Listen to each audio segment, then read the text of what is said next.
हरे कृष्णा। मेरा नाम है पद्मनयन कृष्णदास।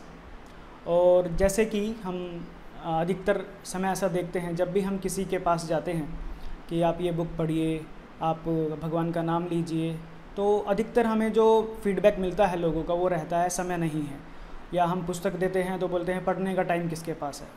तो ये जो समय नहीं है, जो ये समस्या है, ये लगभग सभी लोगों में है जिनको भी हम ट्राई करते हैं प्रीचिंग करने का।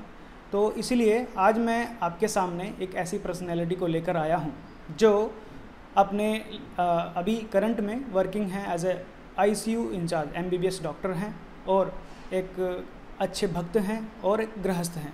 तो वो कैसे अपने आप को ये संभालते हैं, सब मतलब भौतिक तरीके से भी और अपने आध्यात्मिक तरीके से भी। तो आज हम उनसे इस तरह के कुछ क्वेश्चन करेंगे जिससे हमको समझ में आएगा कि कैसे वो अपना सब बैलेंस करते हैं, भौतिक और आध्यात्मिक। तो उनसे मुलाकात करने से पहले हम बात करेंगे उनके थोड़ा इंट्रोडक्शन करेंगे उनका, कि इनका नाम है डॉक्टर तेजस पटेल और अभी वो ICU इंचार्ज हैं वडोदरा में समन्वय हॉस्पिटल में। प्रभु जी ने अपनी डिग्री की थी 1999 से 2005 में और बड़ौदा मेडिकल कॉलेज में वो पढ़े हैं, MS यूनिवर्सिटी में।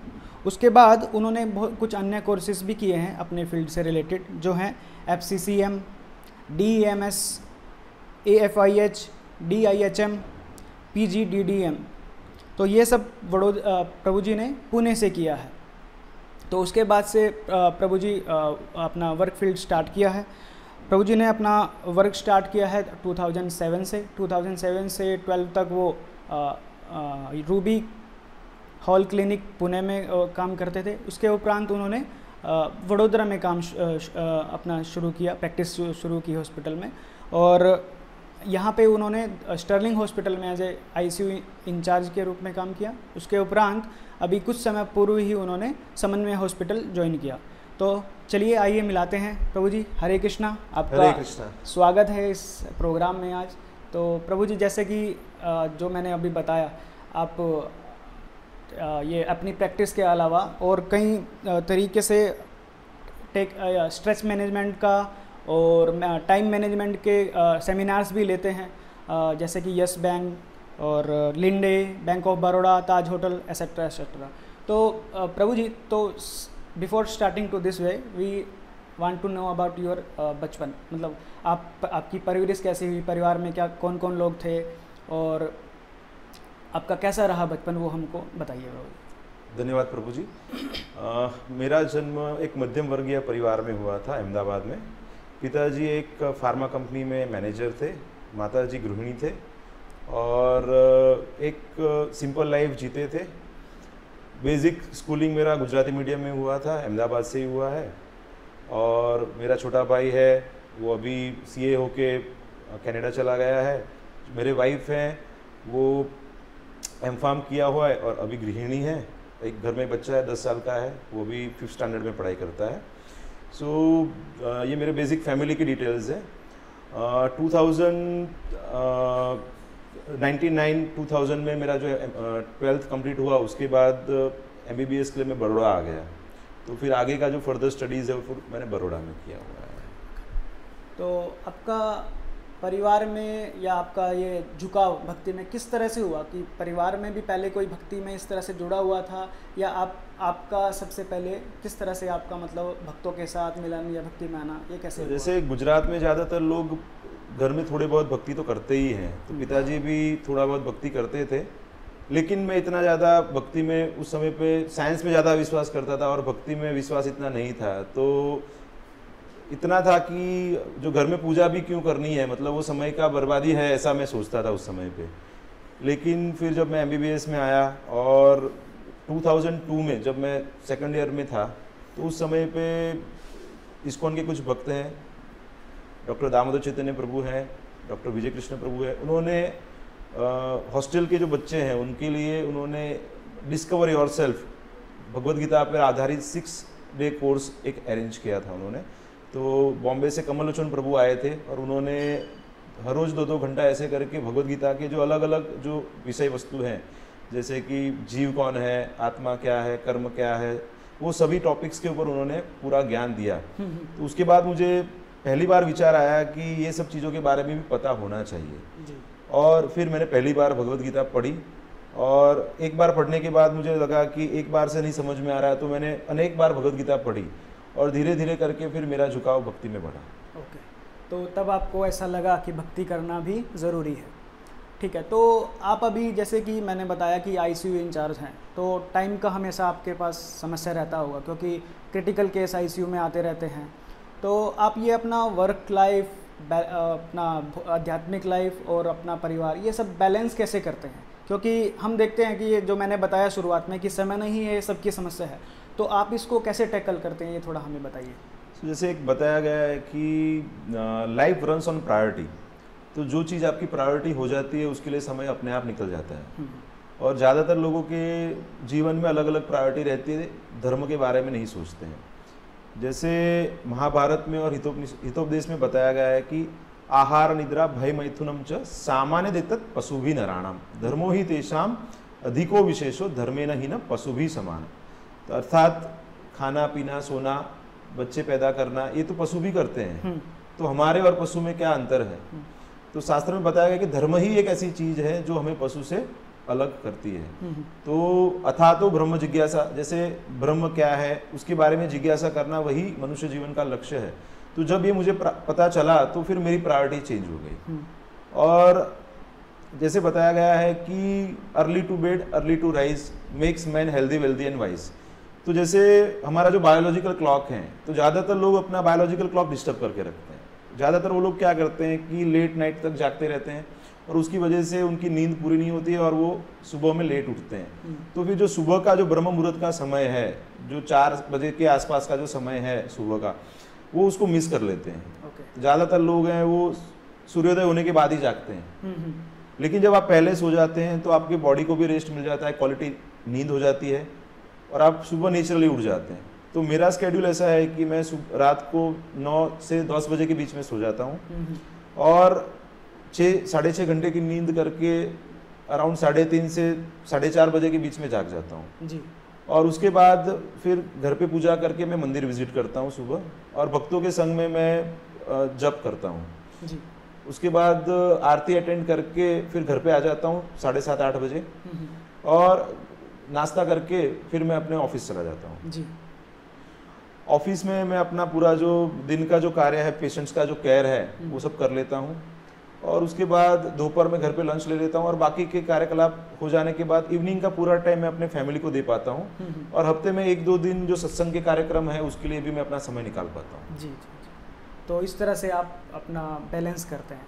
तो प्रभु जी अभी हमको ये बताइए कि आपने भक्ति से पहले का फेस देखा है, भक्ति के बाद का फेस देखा है, तो आपको अपनी लाइफ में दोनों में क्या बदलाव लगा कि आप भक्ति से पहले कैसे थे और भक्ति के बाद कैसे हैं? जैसे मैं बताऊं तो जब मैं 12th में मेरा रिजल्ट आया और मेरा 92% आया था, तो उस समय मुझे सभी ब्रांचेस में एडमिशन मिल रहा था जी। तो मेरा पहला क्वेश्चन पापा को ये था कि कौन से ब्रांच में मुझे पैसे ज़्यादा मिलेंगे। वो नेचुरल उस समय पे वैसा ही रहता है। तो पापा ने बताया कि तुमको ज़्यादा पैसा कमाना है तो तुम डॉक्टर बनो, ज़्यादा पढ़ना पड़ेगा लेकिन उसमें पैसे ज़्यादा मिलेंगे। तो इसीलिए मैंने वही सोच रखते हुए MBBS में एडमिशन लिया। लेकिन 2-3 साल बाद जब मैं भक्तों के संग में आया, भगवत गीता पढ़ी, तो उसके बाद मेरा पूरा नज़रिया चेंज हो गया। तो इससे हम समझ सकते हैं कि जो भक्ति में जब आते हैं तो जीवन जीने का जो पूरा तरीका है वो चेंज हो जाता है, बदल जाता है। तो उसी तरीके से जब हम भक्ति में लगते हैं तो अच्छे लोगों का संग मिलता है, और उसकी वजह से क्या होता है कि उनकी दिनचर्या को देख के हम अपनी दिनचर्या को भी सुधार सकते हैं, बैलेंस कर सकते हैं। ठीक है, तो मतलब ये संग का फर्क पड़ता है, जैसे संग में रहोगे फिर आपका वैसा आपका। तो ऐसे शास्त्र में भी बताया कि साधु संग, तो साधु संग सबसे बड़ा इम्पोर्टेंट चीज़ है। और मैं ऑलमोस्ट 20 साल से भक्तों के संग में हूँ, तो मेरा अनुभव ऐसा है कि जब भी भक्तों का संग कम होता है तब आध्यात्मिक जीवन में और भौतिक जीवन में दोनों में प्रॉब्लम्स आते हैं। जैसे ही हम भक्तों का संग बढ़ाते हैं तो वैसे ही हमारे आध्यात्मिक समस्याएं और भौतिक समस्याएं चली जाती है। तो भक्ति करते करते कभी ऐसा भी लगता है कि आपको बोरियत हो रहा है? क्योंकि आप देखते होंगे आपके आसपास के कलीग्स सब फिल्म देखते होंगे, इधर जाते होंगे, उधर जाते होंगे, तो भक्ति करने में कभी आपको ऐसा भी लगा कि ये थोड़ा बोरियत का काम है, इसमें अभी हमको कुछ एंजॉय करना चाहिए, बाहर जाना चाहिए, घूमना खाना पीना परिवार के साथ, क्या इस तरह का भी फीलिंग आता है भक्ति में आने के बाद? भक्ति को प्रभुपाद जी ने इंग्लिश में ट्रांसलेट किया डिवोशनल सर्विस। सो उसको सिर्फ डिवोशन ऐसे करके ट्रांसलेट नहीं किया है प्रभुपाद जी ने, तो एक सेवा है। तो सेवा हम देखेंगे कि जैसे एक घर में देखेंगे तो जो पिता है वो पूरे परिवार को प्रोवाइड करने के लिए कुछ ना कुछ जॉब करता है, बिजनेस करता है, काम करता है। जो घर में माता है वो बच्चों के लिए कार्य करती है, उनके पति के लिए कार्य करती है। तो ये सेवा है वो स्वाभाविक है। तो घर के जो सदस्य हैं वो एक दूसरों की सेवा करते हैं। जॉब करने जाते हैं तो जो एम्प्लॉई है वो एम्प्लॉयर की सेवा करता है। तो जो सेवा तो हम छोड़ नहीं सकते, किसी न किसी की तो सेवा करनी पड़ेगी। लेकिन वो जो सारी सेवाएं हैं वो कुछ लेन देन के ऊपर आधारित है, वो निस्वार्थ नहीं है, अहेतुकी नहीं है। सो जब हम भक्ति करते हैं तब हम भगवान के साथ अपना संबंध जोड़ते हैं। और जैसे शास्त्र में बताया गया है कि हम 5 तरीके से भगवान के साथ जुड़ सकते हैं। शांत रस में जुड़ सकते हैं, दास्य रस में जुड़ सकते हैं, साख्य रस में जुड़ सकते हैं, वात्सल्य रस में जुड़ सकते हैं, या माधुर्य रस में जुड़ सकते हैं। लेकिन अभी आप बद्ध जीव हैं तो अभी हम दास्य रस में जुड़ के धीरे धीरे अपना जो संबंध भगवान के साथ है उसको फिर से रिवाइव कर सकते हैं। तो भक्ति में लगते हैं तो उसमें हर दिन उल्लास है, आनंद है, तो उसमें कुछ बुरे जैसा है नहीं। जो कर्मी लोग हैं जो बोर हो जाते हैं क्योंकि उनका भोग और त्याग का मेंटालिटी है। ज़्यादातर हम देखेंगे कि यूएस में और इवन अभी इंडिया में भी ज़्यादातर लोग हफ्ते में 5 से 6 दिन बहुत काम करते हैं जी। रोज का 8 से 10, 12, 14 घंटा तक काम करते हैं। मेरे जो डॉक्टर मित्र हैं उनको भी मैंने देखा है कि वो सुबह 8 से लेकर रात के 8, 9, 10 बजे तक भी कार्य करते हैं। तो उसमें होता क्या है कि आप पैसे कमाते हो, फिर आप बोर हो जाते हो, तो फिर आप संडे को क्या करते हैं, आप लेजी हो जाते हो, या फिर आप वो पैसे को खर्च करने के लिए कहीं चले जाते हो। तो उससे क्या होता है कि आप कॉन्स्टेंटली एक विशेष साइकिल में चले जाते हो कि पहले बहुत दौड़ना है, भागना है, थकना है, और फिर रेस्ट करना है, फिर से भागना है। तो ये विशेष साइकिल चला रहता है। तो उससे निकलने के लिए हमें क्या करना पड़ेगा कि लाइफ को बैलेंस में लाना पड़ेगा। जैसे भगवद गीता में भगवान बताते हैं कि युक्ताहार विहारस्य युक्त चेष्टस्य कर्मसु युक्त स्वप्नावबोधस्य योगो भवति दुःखा।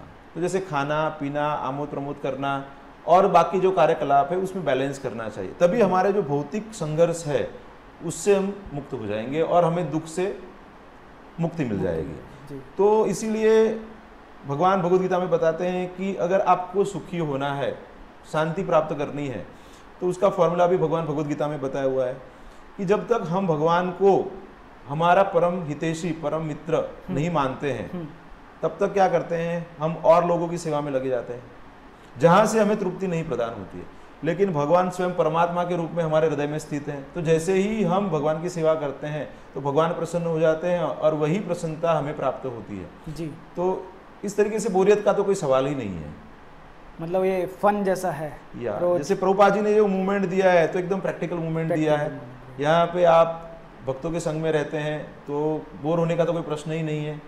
दूसरी बात है कि भक्तों के साथ आप कीर्तन करते हैं, भक्तों के साथ जप करते हैं, तो जैसे जैसे अनर्थ निवृत्ति होती है, जैसे भक्ति के 9 अंग है उसमें से अनर्थ निवृत्ति पे ज़्यादा कॉन्सेंट्रेट करना चाहिए, क्योंकि जितने जल्दी हमारे अनर्थ चले जाएंगे उतना हमें भक्ति में रस ज़्यादा बढ़ेगा।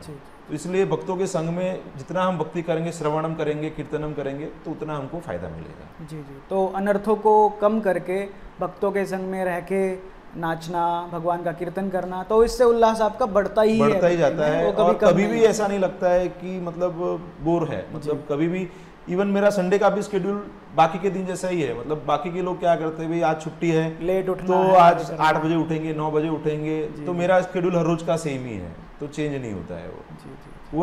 ऊपर से कभी चेंज हो जाता है कोई रीजन से तो अच्छा नहीं लगता है, ऐसा लगता है कि आज भी वही शेड्यूल होना चाहिए। और ऊपर से संडे को तो ज़्यादा समय मिलता है, हम ज़्यादा भक्ति कर सकते हैं, भक्तों के साथ में मंदिर में समय ज़्यादा दे सकते हैं, इवन और कोई प्रोग्राम अरेंज कर सकते हैं, और हमारे गेस्ट हैं जो मित्र मंडल है, परिवार के लोग हैं, उनको भी भक्ति में जोड़ सकते हैं जी।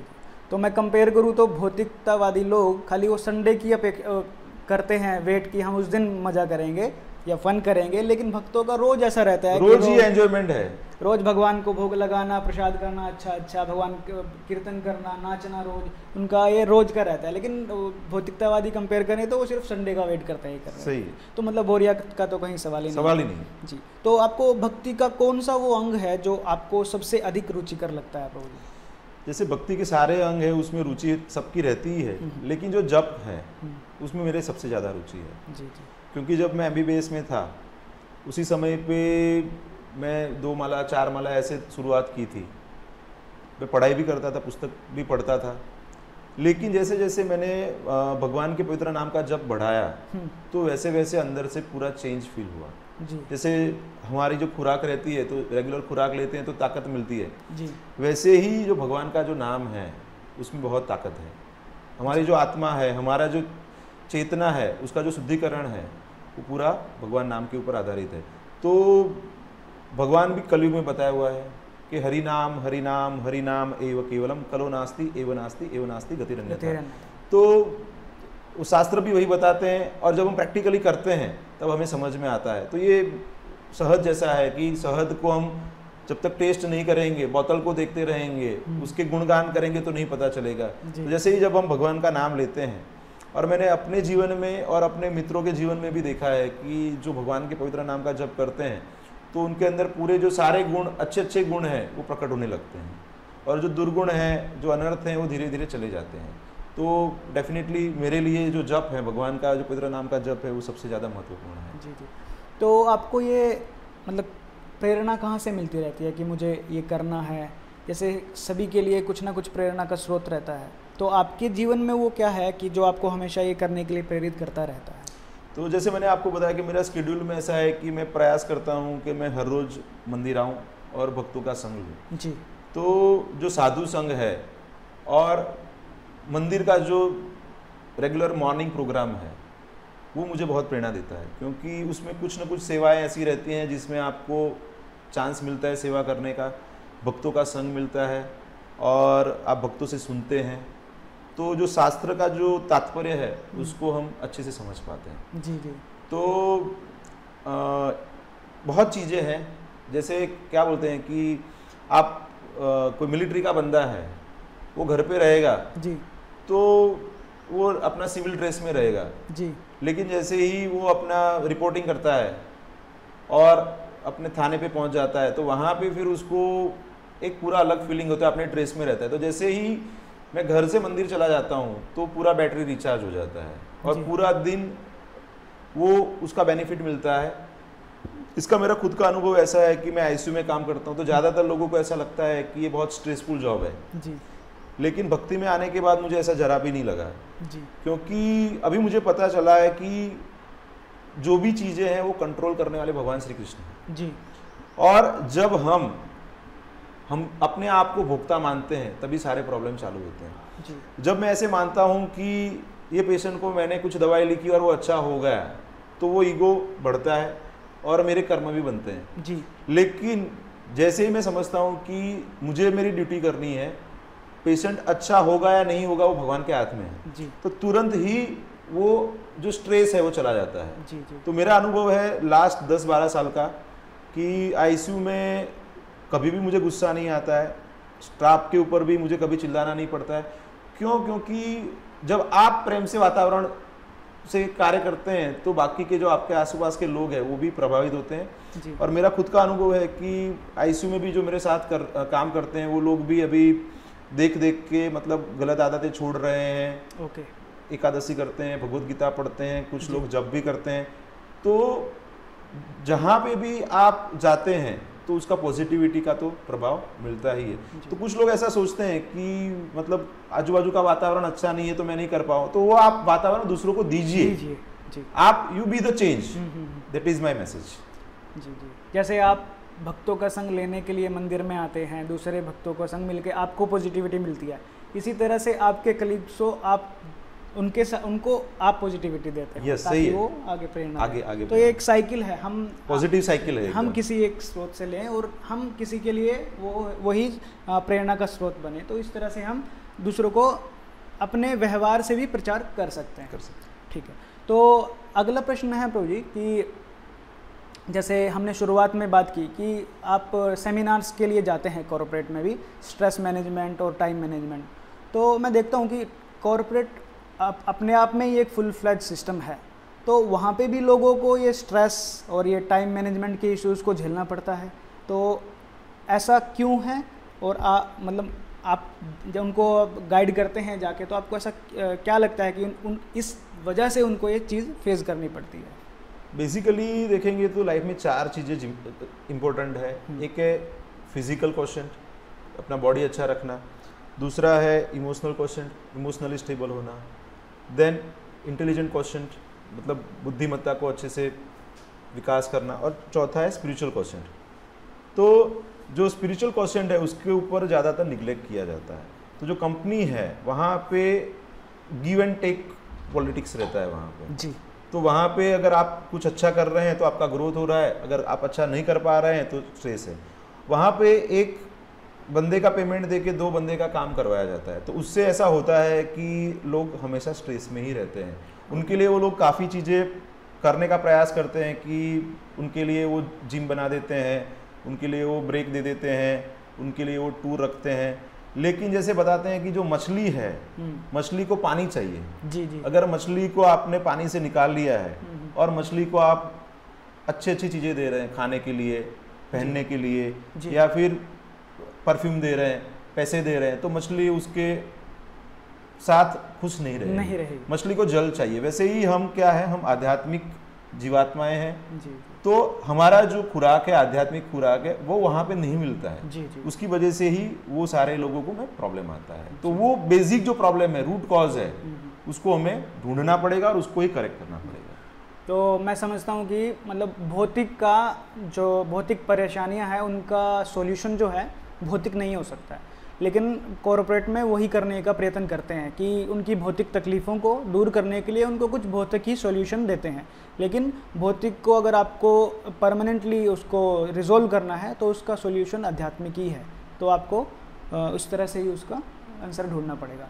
तो अगला प्रश्न है प्रभु जी कि आजकल के युवाओं में, तो आज इंटरनेट का इतना जो हम कर रहे हैं वो भी इंटरनेट है, ये उसका शायद अच्छा उपयोग है, लेकिन देखते हैं कि आज के युवाओं का जो जिस तरफ वो भाग रहे हैं उस तरफ बहुत मुश्किल है आगे जाने के समय में। संस्कार नाम की कोई चीज़ नहीं है बच्चों में आजकल, हम देखते हैं, और जो उनका मोटिव है वो भी सबका निचले स्तर में आ चुका है। तो ऐसे युवाओं के लिए, ऐसे आने वाली जनरेशन के लिए आपका क्या मैसेज है कि वो अपने आप को किस तरह से मोड़ें कि वो आगे अपना भविष्य और इस धरती का भविष्य भी सही करें? तो बहुत बढ़िया प्रश्न है, क्योंकि युवाओं का बहुत बड़ा प्रॉब्लम है। अभी पेरेंट्स भी हम देखेंगे तो ज़्यादातर चिंतित रहते हैं कि मेरा बच्चा गलत आदत में लग गया है, पढ़ाई नहीं करता है, क्योंकि उसको बहुत सारे डिस्ट्रैक्शंस रहते हैं। तो भगवद गीता में एक बहुत बढ़िया श्लोक है जो दूसरे अध्याय के 62-63 वर्ष में आता है।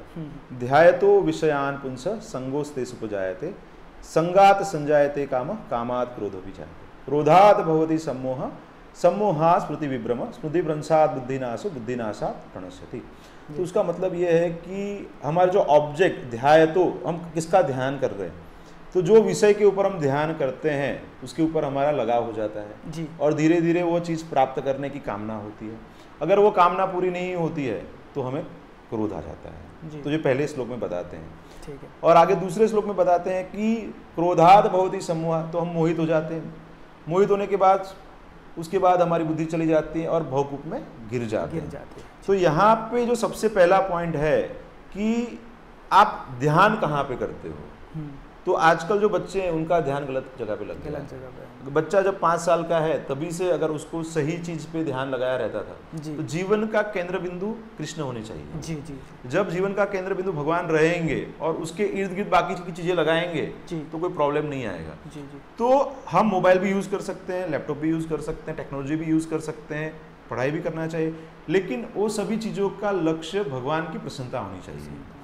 तो अगर जो बच्चे हैं अगर वो डिस्ट्रैक्ट हो रहे हैं, आजकल मुझे काफ़ी पेरेंट्स पूछते हैं कि हमारा बच्चा पढ़ाई नहीं कर रहा है, क्या करना चाहिए। जी। तो उनको वही बताता हूँ कि जो बच्चे हैं वो आपको देख के सीखते हैं। जी। तो आप टीवी देखना बंद कर दीजिए। जी। आप न्यूज़पेपर पे ज़्यादा समय मत दीजिए। आप व्हाट्सएप कम यूज कीजिए या ना कीजिए, तो धीरे धीरे बच्चे भी वो आपका देखेंगे और सीखेंगे, क्योंकि बच्चे इमिटेट करते हैं आप। जी जी। तो अगर बच्चों को अगर कुछ करना है तो पेरेंट्स को भी करना पड़ेगा, और बच्चों को बचपन से पेरेंट्स को ये सब चीज़ें पढ़ने के लिए देना चाहिए, क्योंकि एकदम से बड़े हो जाने के बाद 15 साल की उम्र के बाद आप बच्चों को कुछ बोलेंगे तो उतना ध्यान पे नहीं लेते हैं। जी जी। तो वो फिर उनका लाइफ चला जाता है। तो जब बच्चे छोटे हैं तभी से उनके ऊपर कार्य करना पड़ेगा। तो ऐसा बोला जाता है कि बच्चे कान से नहीं आँखों से सुनते हैं। इसका मतलब क्या होता है कि आप उनको बोलते रहो कि बच्चे ऐसा करो वैसा करो, लेकिन अगर आप वैसा नहीं कर रहे होंगे तो वो नहीं करेंगे। लेकिन आप उनके सामने आप कुछ जो आप उनसे करवाना चाहते हैं, जैसे मैं बोलता हूँ कि मुझे अपने बच्चों से भक्ति करवानी है, तो मैं पहले उनके लिए वो एग्जाम्पल सेट करूँ और तब वो करेंगे। तो मैं अपनी एक छोटी बेटी का एग्जाम्पल देता हूँ, राध्या उसका नाम है।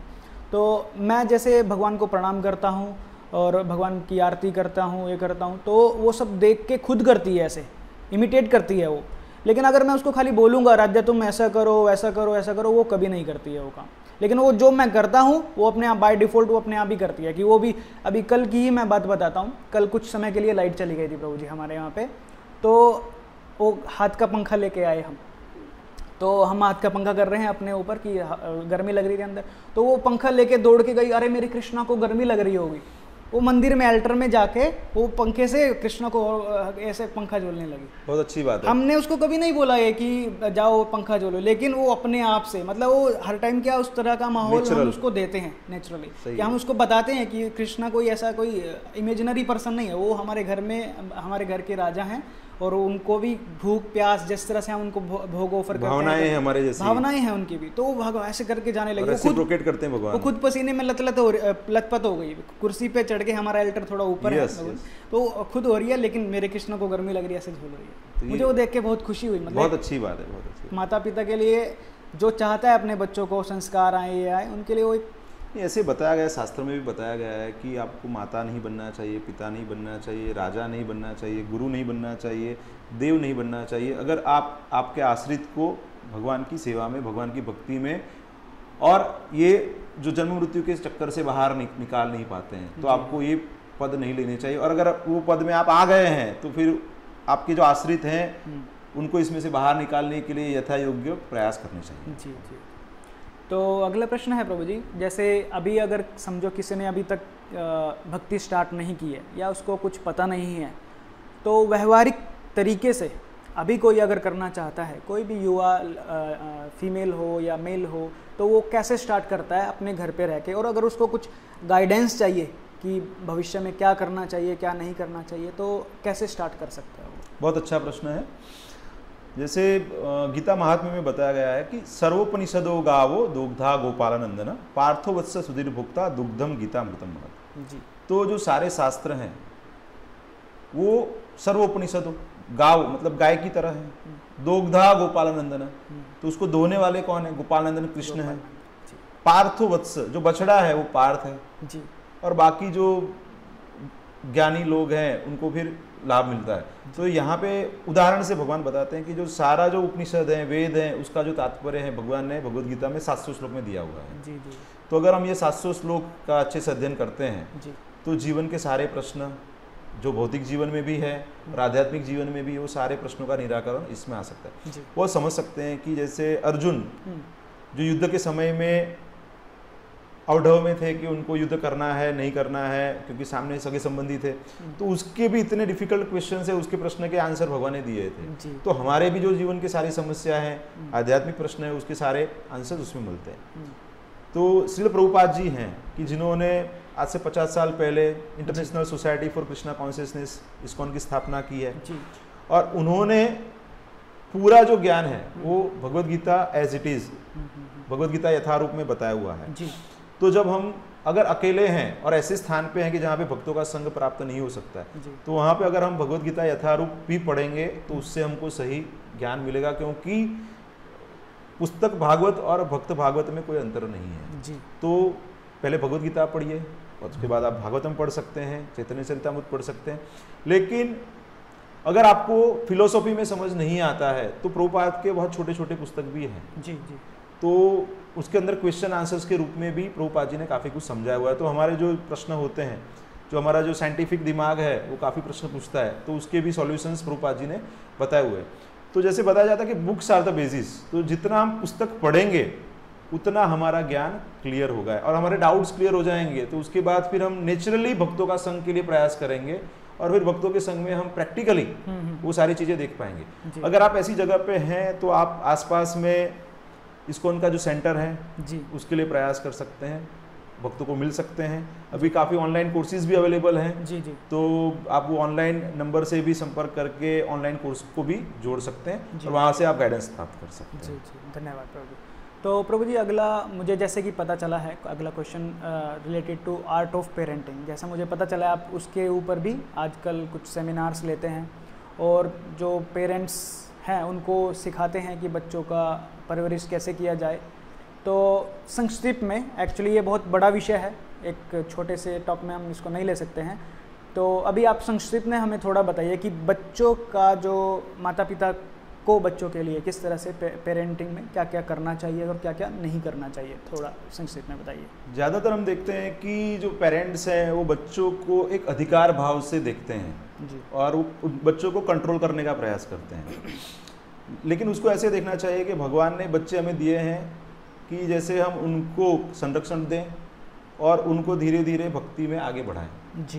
तो उसके लिए हमें क्या करना पड़ेगा कि हमको एक आदर्श प्रस्थापित करना पड़ेगा, घर में एक प्रेम में वातावरण बनाना पड़ेगा जी, और बच्चों का अच्छे से परवरिश हो, उसके लिए पति पत्नी का व्यवहार भी एकदम अनुकूल होना चाहिए।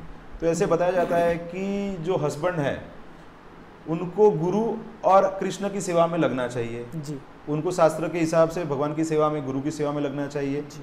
और जो उनकी पत्नी है उनको पति को भगवान की सेवा में या गुरु की सेवा में जो सहकार चाहिए, जो योगदान चाहिए वो देना चाहिए। अगर ये सिस्टम चलेगी तो बच्चे अपने आप भक्ति में लगेंगे। और दूसरी एक बात बताता हूँ कि बच्चों को कभी भी फोर्स नहीं करना चाहिए। आप भौतिक चीज़ों के लिए भी नहीं करना चाहिए और आध्यात्मिक चीज़ों के लिए भी नहीं करना चाहिए, लेकिन उनको इंस्पायर करना चाहिए।